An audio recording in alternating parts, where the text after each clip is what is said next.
Bom dia, pessoal. Tudo bem? Tudo bom? Bem-vindo ao canal Descompile, seu ponto de encontro semanal no universo da TI. Hoje, segunda-feira, 10 de março de 2025, temos o nosso encontro semanal da POC, ou da prova de conceito. Para quem já trabalha em TI, não é complicado entender aí o conceito POC, né? É um exercício prático, tá bom? Em cima de um conceito para disseminação de conhecimento, validação de tecnologia. É muito utilizado nos departamentos de arquitetura de software nas grandes corporações. E nesse vídeo eu irei mostrar como resolver de forma contenciosa, ou seja, de forma imediata e de forma simples, né? Sem muita arquitetura, sem muito pensamento. Aí envolve, claro, uma experiência anterior para que não, para que efetivamente o problema seja resolvido, né? Uma situação crítica de indisponibilidade em função de uma volumetria acima do esperado, do suportado principalmente, né? E aí a gente trabalha muito com o conceito de sizing, dimensionamento de infraestrutura, não é? Então, esse é um cenário aí que ocorre principalmente em momentos de pico de processamento dentro do negócio da empresa. Quando eu falo negócio, nós temos que considerar o fim, o objetivo, o que a empresa exerce, né? Por exemplo, eu já trabalhei muito em empresas de telecomunicação, então nós temos aí alguns cenários em que sempre há um pico de acesso, né? Que as datas de pagamento, né? A gente tem que lembrar que a empresa ela não permite que a gente pague qualquer dia do mês. Ela nos dá sempre um leque, né? Uma série de opções aí de datas para que a gente possa pagar nosso boleto. Então, essas datas há um processamento acima do normal dentro do mês, né, da empresa. Então, essas datas normalmente a gente tem uma volumetria mais intensa na infraestrutura. E normalmente, isso é por experiência prática. Normalmente, o dimensionamento não suporta o dimensionamento de infra que a empresa tem, né, implantado na prática, ela não suporta determinadas datas do seu calendário mensal. E aí a gente tem alguns problemas de indisponibilidade sistêmica e, por experiência, eu vou estar aqui nesse vídeo apresentando uma solução contenciosa, uma solução que ajuda a resolver o primeiro problema, mas de forma definitiva tem que ser feito um trabalho de estudo e análise, né, para ajustar a infra, né, a solução para essa nova realidade aí, para esses momentos aí de pico, tá? Então, passando aqui o slide, vamos para o problema. Bom, a gente tem aí um cenário muito comum, principalmente em telecom, que são, né, os war rooms, as salas de guerra. É exatamente esse o nome dado, e isso ocorre em todas as empresas de telecom. Não só telecom, mas todas as empresas de grande porte que têm uma TI complexa, uma TI grande, né? Uma TI que sustenta o seu negócio. E o negócio ele tem uma escala grande, normalmente em grandes empresas, em governo federal, né? Setores do governo em que a demanda é muito grande, banco, não é? As empresas da área financeira têm uma volumetria muito alta. Então, os desafios nesses cenários são diferentes do padrão do mercado, tá? Eu já trabalhei em micro, pequeno, média e grandes empresas. Então, a gente tem aí uma experiência de escala, né? Então, ou seja, a TI, quando você trabalha na TI com uma escala corporativa e de alta volumetria, os desafios são diferentes quando você trabalha em empresas menores e que tem uma escala mais reduzida. Escala de demanda de negócio e, consequentemente, escala de demanda de infra de TI, tá? As questões, os desafios, os problemas são bem diferentes. Então, aí nesse cenário do War Room, nós temos o fornecedor de tecnologia sentado na mesa, analisando uma série de dashboards, de gráficos de performance, indicadores de problema, KPIs também, indicadores de infra, né, de volumetria, e o cliente do lado cobrando, e cobrando forte. Tá? Esse é um cenário em que, na realidade, se estabelece da seguinte forma: a empresa ela passa por uma indisponibilidade temporária, ela vai fechar uma sala com infraestrutura de acesso e de comunicação, e de uma mesa grande com várias cadeiras, né, em que o líder, né, dessa frente de trabalho para resolver a indisponibilidade, ele é um funcionário da empresa, ele vai agregar ali os principais especialistas das áreas de tecnologia envolvidas no problema, tá? E vai agregar também os fornecedores da solução ou das soluções que estão impactadas nessa indisponibilidade. Sendo assim, nós teremos uma sala chamada War Room, em que vai ter várias pessoas debruçadas no problema. Eu já estive tanto do lado do cliente, né, ali para ajudar. Eu já fui arquiteto em telecom, como também já estive do lado do fornecedor de tecnologia, que é acionado pela empresa, né? É assim que o problema se estabelece. Então, esse é o cenário estabelecido, o problema, né? A empresa está com uma indisponibilidade e isso impacta a empresa tanto na parte de cliente, né, na parte do serviço em si, que afeta o cliente, como na parte dos indicadores, que é utilizado em períodos específicos do ano fiscal da empresa para alimentar os relatórios, as auditorias, né? A empresa, quando ela é muito grande, ela, ela sofre auditoria interna e, eventualmente, externa também, dependendo da empresa e da posição dela no mercado, né, se ela é sociedade aberta ou não. Então, tem uma série de questões aí que envolvem indicadores e a boa qualidade, a boa saúde do seu sistema, da sua solução, né? A gente tem que lembrar que nessas grandes empresas, a tecnologia ela suporta muito fortemente o seu negócio. Então, se a tecnologia não suporta adequadamente, a empresa vai ter um problema, tá? Passando, então, para o próximo slide, nós temos aí a situação de alerta, né?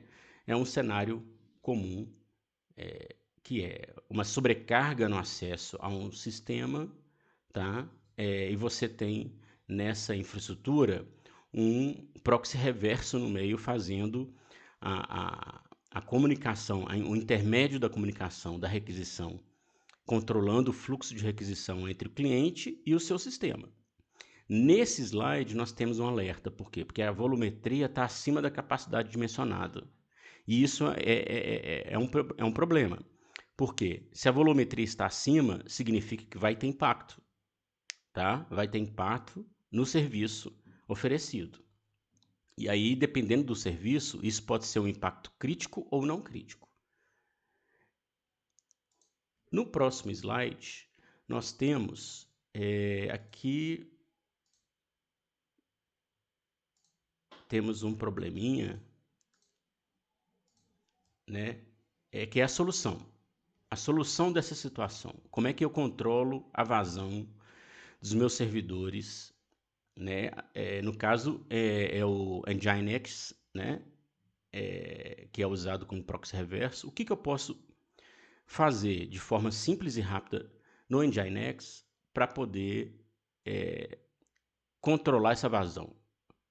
Para poder limitar o número de requisição que cai no meu back-end.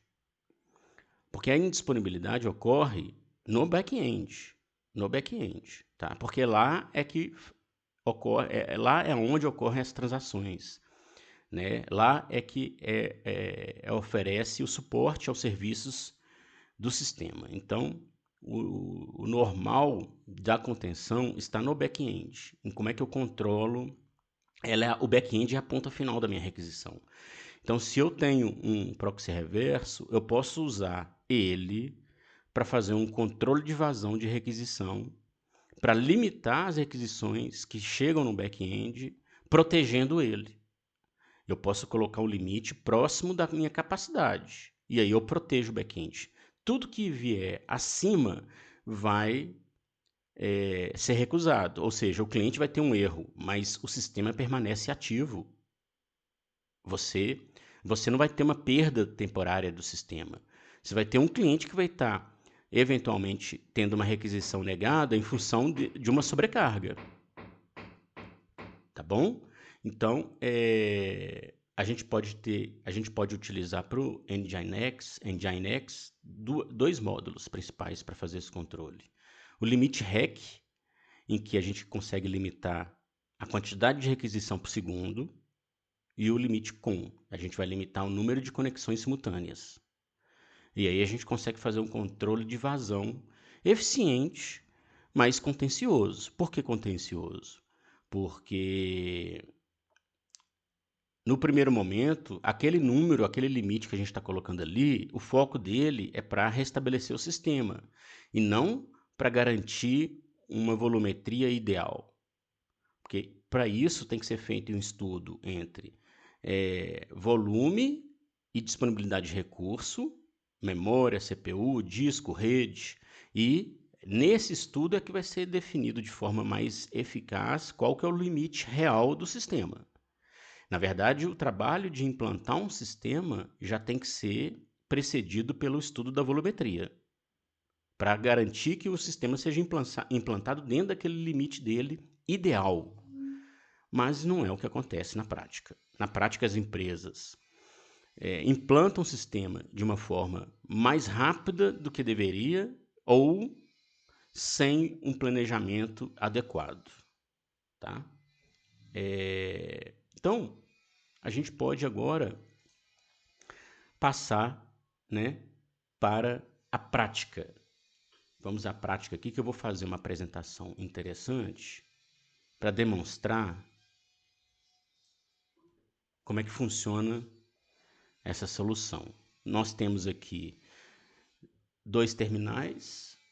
Do lado esquerdo, eu estou mostrando o consumo do meu container. Esse daqui é o Docker Stats, só que ele está trazendo só CPU e memória consumida.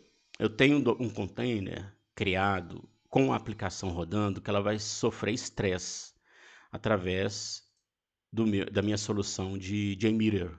Eu configurei um JMeter passando direto para a API, sem passar pelo Nginx, na porta 8081. Está aqui, ó, 8081. E eu configurei um outro JMeter passando pelo Nginx com o controle de limite de requisição por segundo estabelecido na porta 7001. A gente vai rodar os dois cenários e vocês vão perceber claramente como é que o sistema se comporta quando não tem o controle de vazão estabelecido. Por isso, voltando aqui no sistema, eu criei um container de pouca memória, de 2 GB de memória RAM. Tá? Essa aplicação é Java e ela está configurada com memory leak para ela ter um consumo se eu não me engano, de mega em mega. A cada requisição, ela consome 1 mega e não libera da memória para que acumule, tá? Para que isso? Para que isso? Para simular uma outra situação, que é a gestão incorreta de recurso. A maioria das aplicações não tem a gestão correta de recurso. Falo pela minha experiência com desenvolvimento Java, suporte em Java e arquitetura em Java, tá? Bom, o teste então está estabelecido aqui e do lado direito nós temos o log da aplicação. O que vai acontecer? Qual que é o teste aqui? Se eu rodar o meu estresse de consumo usando a porta do Nginx, a aplicação ela vai sofrer uma volumetria de acesso controlada e ela não vai cair. Porque essa volumetria de acesso ela está dentro do limite do que ela suporta, considerando que ela tem um problema de gestão de recursos de memória. Tá? Fazendo essa chamada direto na API da solução, sem passar pelo controle de vazão, nós vamos ter uma volumetria muito maior do que ela suporta e, consequentemente, ela vai estar indisponível em pouco tempo. Então, isso resume muito o que acontece na realidade nas grandes empresas. Vamos lá, então? Vamos pegar aqui o teste pela aplicação, não, o teste pelo controle de vazão, tá? Ele está configurado para fazer 1000 requisições, com um intervalo de 10 segundos a cada 100 requisições, tá? Então, na verdade, os 10 segundos aqui é entre requisição. Então, vai ter um ramp-up, um período aqui de 10 segundos a cada requisição, tá? Eu vou até olhar aqui o ramp-up. Eu vou perguntar aqui. Vamos tirar essa dúvida. Eu estou com essa dúvida aqui realmente. No JMeter, o ramp-up é o tempo gasto entre requisição ou a cada grupo de requisições. Vamos ver aqui. O ramp-up é o tempo gasto para aumentar a carga de requisição até o número máximo de usuários configurados. Em outras palavras, se você configurar um teste com 100 usuários em um ramp-up de 10 segundos, o JMeter começará a enviar requisição com um usuário e aumentará gradualmente a carga até atingir 100 usuários em 10 segundos. Ah, tá. Então, 10 segundos, o ramp-up não é o tempo gasto entre requisições ou grupo de requisições, mas sim o tempo necessário para alcançar a carga máxima de usuários compartilhados. Por exemplo, se você colocou 10 usuários em um ramp-up de 5, o JMeter enviará. Ah, entendi. 5 segundos, 10 usuários. Entendi. Então é mais ou menos dividir, né? Então vamos voltar aqui. Vamos configurar. Para cada 100 usuários ele vai demorar. Então vai ser mais ou menos 1 segundo. 10 vezes 10. 10 usuários por segundo. Isso aí. Vou colocar 100 segundos aqui então. Não, vou deixar desse jeito. Vamos ver como é que vai ser o comportamento. Ó, vou rodar o teste. Eu vou ter que subir antes o Nginx. Aqui, ó. Vou subir o Nginx.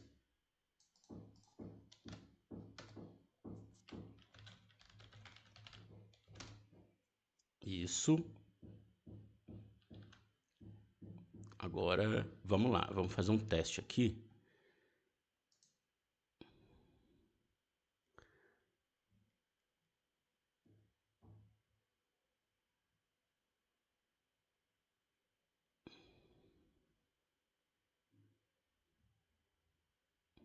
Engraçado. Ah, essa foi na API direto, tá? Então, eu fiz 1000 requisições. Vamos ver como é que ficou aqui, ó. Aí, ó, teve um consumo, agora já foi para 327 megas. 1000 requisições. Não vai limpar isso daqui, tá? Vou fazer mais 1000. Ó, a CPU já foi em 43%. A aplicação está funcionando. A quantidade de memória já foi para 470, 490. Ou seja, está recebendo a carga inteira. 2000 requisições. Mais 1000. 42 requisições por segundo, tá vendo? É o throughput. Aqui, ó, vai derrubar a aplicação. Ela não tem mais memória. Vai derrubar. Quer ver? 3000. Não derrubou, mas vai cair. Agora vai cair. Quer ver, ó?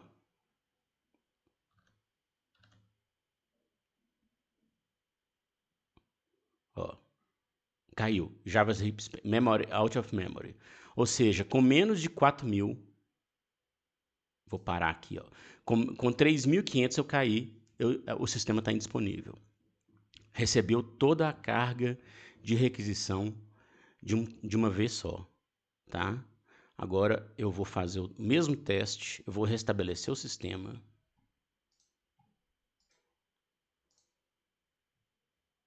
Estou restabelecendo tudo aqui. Memória está em 100, 120, 140. Não passa, eu acho que de 200 não. Ok, tá? Tem que lembrar que o Java ele tem uma particularidade. Ele não vai consumir os 2 GB de memória da máquina inteira. Ele não consome 100% da memória da máquina. O próprio processo Java protege. O próprio sistema operacional impede isso também, tá? Ele vai consumir aí entre 60% a 70% da memória disponível na CPU, na máquina. Beleza. Agora vamos fazer um teste com o Nginx. Como é que a aplicação vai se comportar? Vai ter um número de erro muito maior, olha, mas não vai chegar a 100%, por quê? Algumas requisições serão atendidas. Aqui, ó, tá vendo? Aí, ó. O que está acontecendo? A maior parte das requisições teve erro. 99% das requisições tiveram erro. O throughput foi muito grande, por quê? Foi maior do que o do teste que recebeu todas as requisições, que atendeu todas, mas o sistema derrubou, caiu, não deu conta, né? Bateu foi no limite de memória. A gente viu que deu Java Heap Space, out of memory. Ou seja, o sistema no cenário 1, com acesso direto a ele, sem controle de vazão, atendeu tudo até o ponto dele cair e não suportar mais nada. É um cenário que acontece muito nas grandes empresas. No cenário B, eu tenho um controle de vazão, ele vai impedir que o sistema caia, tanto que eu vou poder fazer essa requisição aqui no lote de 1000 e 1000 e 1000 e 1000 há muito mais tempo, né? Ele não vai cair, porém a maior parte dos clientes vão estar recebendo um erro, por quê? Porque está batendo no controle de vazão. Quando você tem um controle de vazão e ele estabelece que é só X requisições por segundo, dentro de um limite que o sistema possa atender, o que vier além disso vai receber um 503. De acordo com o Nginx, vai receber um 503, que ele está fora de capacidade. Ou seja, o cliente foi negado pelo sistema de controle de vazão. E é assim que deve funcionar. Então, vamos lá, fazer mais uma vez aqui. Isso, olha como é que o sistema está se comportando. Ó, a CPU está indo tranquilo, tá vendo? Sobe, a memória sobe também um pouco, mas volta, né? Aqui, ó, já acabou. Vou fazer mais uma. Olha lá. Teve um aumento da memória, a CPU sobe um pouquinho e não acontece nada para o sistema. Olha lá, bateu 3000, né? Esse daqui é o Nginx. Bateu 3.000, olha lá, ó. Vai bater 4 também. Só que a maior parte da requisição tá sendo negada e o sistema continuando funcionando. Essa é a lógica. Bateu 4.000, o sistema não cai. Não fez nem cosquinha. Então, é claro que eu coloquei um valor aqui muito discrepante, eu coloquei uma vazão muito pequena. Mas é para ficar bem discrepante o teste, para que todos entendam a lógica, né? Então, isso é o que se faz nos primeiros momentos para evitar que o sistema nas grandes empresas caia, né? Nos sistemas, para evitar que os sistemas que têm uma volumetria muito grande caia. Você tem que botar um controle de vazão ali. Ah, qual que é a vazão ideal? Vai ser de acordo com o que você tem de recurso e o que você tem de solução implementada. Porque esse sistema, ele tem um problema. Esse da POC tem uma vazão de memória, um memory leak. Isso é um problema. Mas considerando que muitos sistemas têm memory leak e de forma muito sutil e subliminar, porque ela não aparece na maioria das situações normais, tá? Mas tem uma ou outra situação que, se tiver um pico de estresse naquela lógica, naquele algoritmo, você vai ter um vazamento de memória. E memory leak é um problema muito recorrente nas grandes empresas, tá? É um problema comum, tá? Outro problema é simplesmente uma volumetria maior do que a capacidade mesmo. Não foi programada aquela capacidade, bateu aquilo ali e aí cai. E aí tem que botar um controle de vazão, tá bom? Então, pessoal, hoje, né, para o vídeo de hoje, para essa aula aí, para essa POC, foi essa demonstração aí de como é que a gente pode usar o Nginx para controlar a vazão no acesso ao sistema, tá? E a gente tem uma agenda semanal no canal agora, que é toda segunda POC, que é o que eu fiz agora com vocês. Toda quarta Tech News, que é discutir, debater uma novidade de tecnologia do mercado de TI. Tá? E toda sexta Tech Tips, que são dicas rápidas de implementação, de infraestrutura, né? De design, que vai estar agregando e ajudando vocês aí. Então eu curto repassar esse conhecimento todo. São 25 anos de experiência, né, na área de tecnologia, 27, aliás, e aí eu acho que tem muita bagagem que dá para repassar para frente, tá bom? Então, não custa nada, né? Dentro dessa minha proposta de vídeos aqui, o pessoal, vocês, né, se inscreverem e dar uma curtida. Isso daí vai fomentar o canal no meio do YouTube e vai me ajudar, né? Vai me dar um apoio aí para dar continuidade nesse trabalho, tá bom? Um abraço aí para todos e até quarta-feira.